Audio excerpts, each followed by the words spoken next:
Happens to a child who isn't loved properly? The answer one might expect is that they start to hate the person who doesn't give them the love they need. But far from it. The reality is that the child becomes filled with shame, a sense that it's profoundly unworthy, dirty, soiled, sinful, ugly, embarrassing.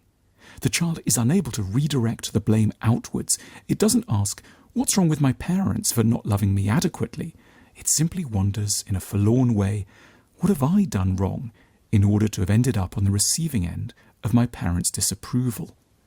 The child prefers to attack itself for being bad than to confront a yet more awful possibility that it's entirely dependent for its well-being on inadequate and unkind parental figures.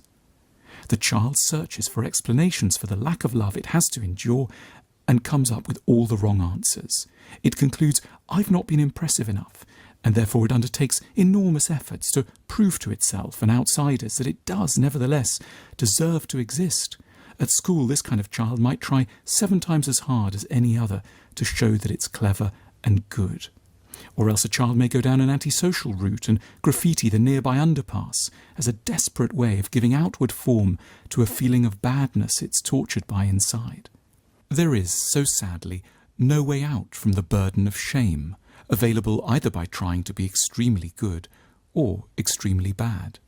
The only solution is to work against the grain of forgetting, in order to perceive, for the first time, an awful possibility that one could never perceive as a child, that one has done nothing wrong at all, that wrong was done to one.